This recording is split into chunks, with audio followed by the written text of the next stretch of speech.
it's me again, your Mommy Joy, and welcome to my YouTube channel. So, yun guys, kahapon, after nung shoutout ko, hindi na ako nakapag-video kasi medyo naging busy kasi ako.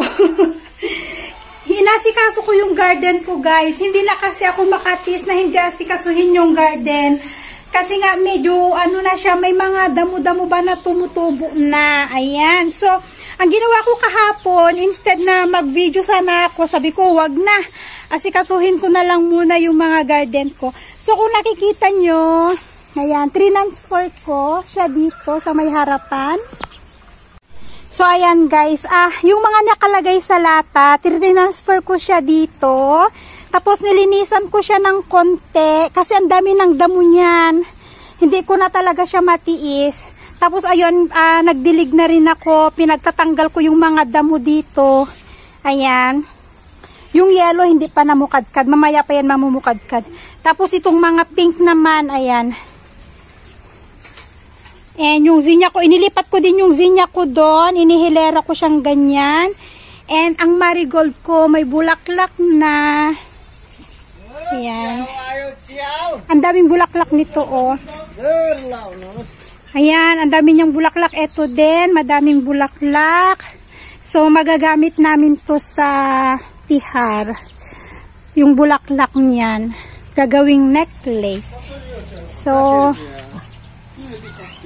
kaya hindi na ako nakapag-video kahapon kasi inasikaso ko talaga tong garden ko guys. Ayan.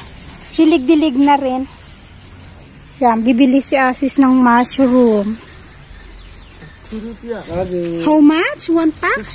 60, 1/4. Tapos eto, ayan, may patubo na rin siya na bulaklak. Hindi ko na siya masyadong naasikaso.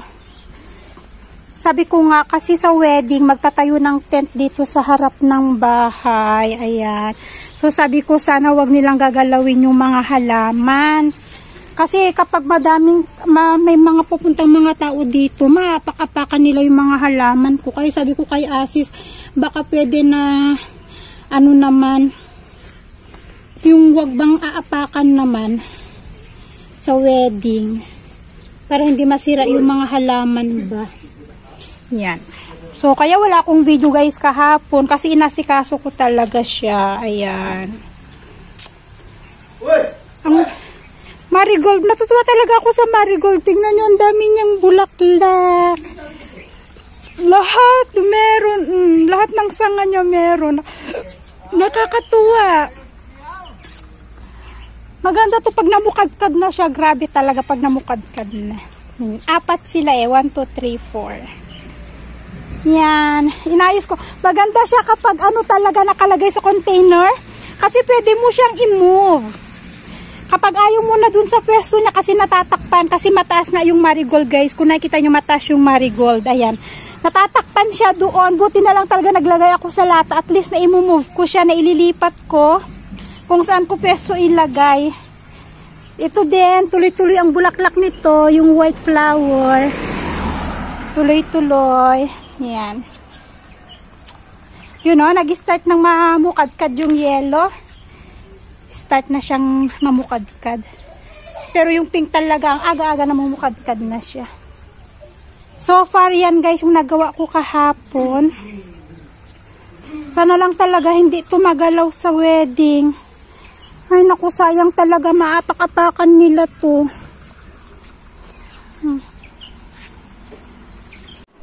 So, ayan guys. Kapapaligo ko lang kay Babu and ayan. Pagkatapos ko magpadede, tulog na.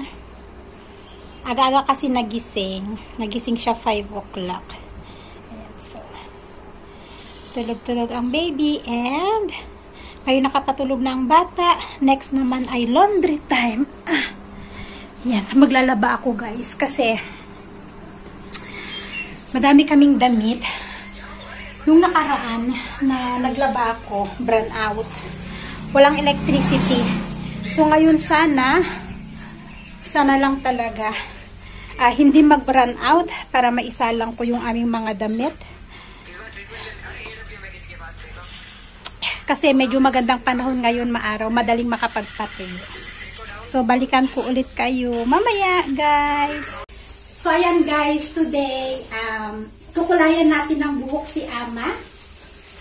I-ano natin sa Ama. Yung hair makeover natin sa Ama. Hair makeover bang tawag doon? Ano ba yan? Ano bang tawag doon? Basta, kukulayan natin yung buhok ni Ama para maganda-ganda naman ang kanyang hair pagdating ng dasay. Ayan. So, bumili kami guys ng hair shampoo. Hair shampoo yung binili namin kasi ang sabi niya, yung nasa salon daw, sumasakit daw ang ulo niya. Yun ang sabi niya. Sumasakit daw ang ulo niya dun sa may salon. Kaya sabi niya, okay lang daw sa kanya, sabi niya na yung hair shampoo lang yung gagamitin namin. So, eto, bali black color siya. Ito yung apply namin ni Ama. Inaantay ko lang kasi kailangan patuyuin muna yung buhok ni Ama bago ilagay itong color na to. Yun, kasi medyo basa pa. Kasi kailangan i-wash daw muna yung buhok.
It's not thick like me.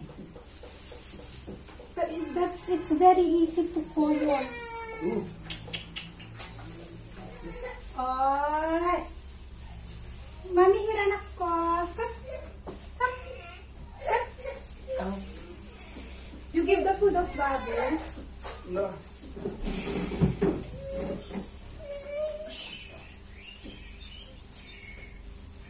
Mami, yan, mami. Yan sa kamay na. Yan. Sa kamay ko yun, yan. May color amas.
Then no need shampoo when it wash. Wash only with water and finish. Now let's cut hata. Ama, look young with black hair. What?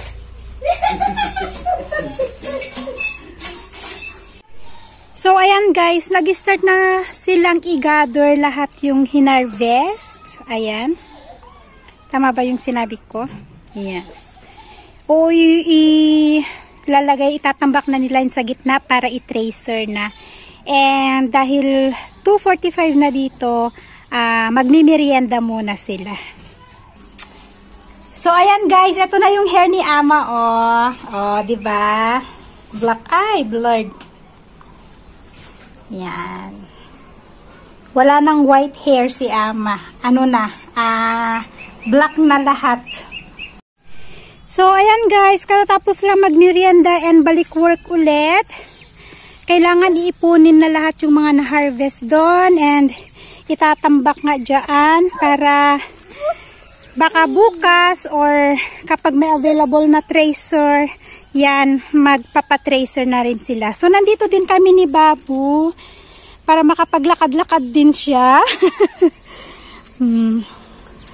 Tuwang-tuwa naman ang isa, oh, nakalabas.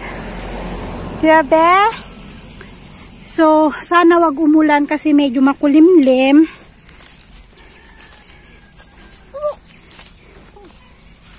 Yan. What? But you need to be careful, yeah? You need to be careful.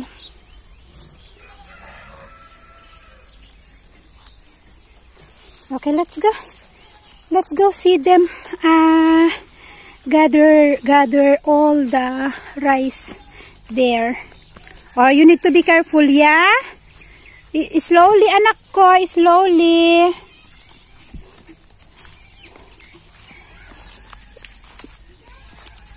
And ang pagkakaintindi ko, yung after matracer, yung hay na maipon, ang pagkakaintindi ko is ibebenta yata.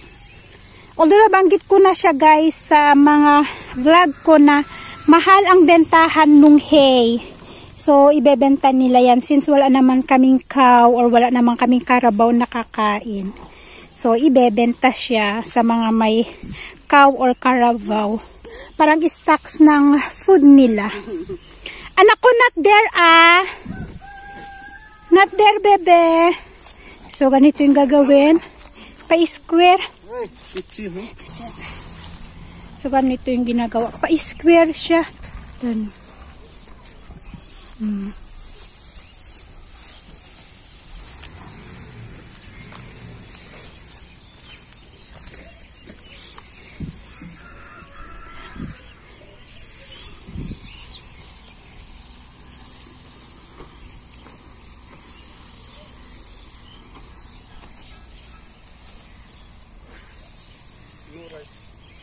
No rice?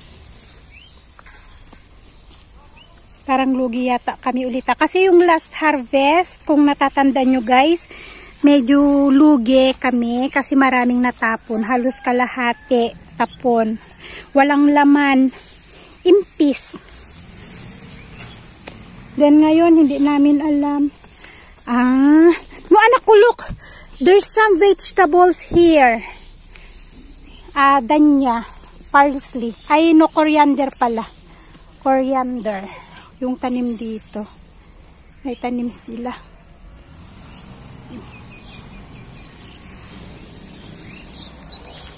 Ay, ang bata naman.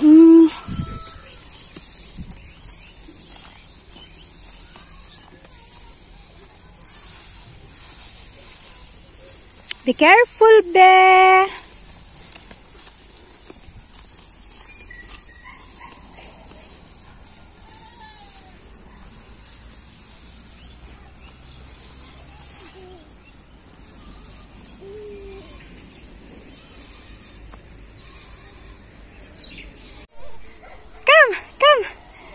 Grabe guys, ang init. Tumutulong din ako magganyan, oh. Yung ibibilog mo para isang buhatan. Kala ang init. Ang kate. Ang kate ng palay. Grabe.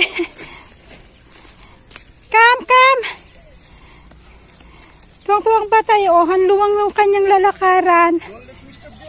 Yes, I know.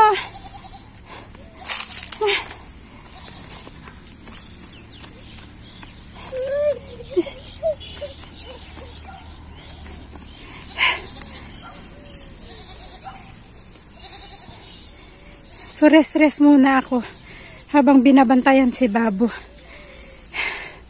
Sobrang init kasi. Don't step on the rice, bebe! Hi guys! So, yon nakatulog na ulit si Babo. Nakakatuwa kasi napabayaan siya na maglaro doon. Tuwang-tuwa siya. Tapos, nung maya-maya, pinaliguan ko na siya. Naligo na kami actually. Mga 5 or 4:45 naligo na kami. Kasi, sobrang pawis na niya, sobrang dumi na niya. And after that, ito na ang nangyari sa kanya. Nakatulog siya sa sobrang pagod siguro. So, ayun. Sa harap ng bahay, nahakot na lahat ng mga palay. So, bukas, sa may likod bahay naman. Kasi sa likod bahay, hindi pa nahakot. Yun. And, yun, Makati yung palay. Tumulong ako ng konti kanina. Pero dahil nga si Babo lakad dito, lakad doon yun. So, anyways guys, yun lang yung video namin for today. Thank you again for watching. And see you in our next vlog everyone. Bye and God bless us all.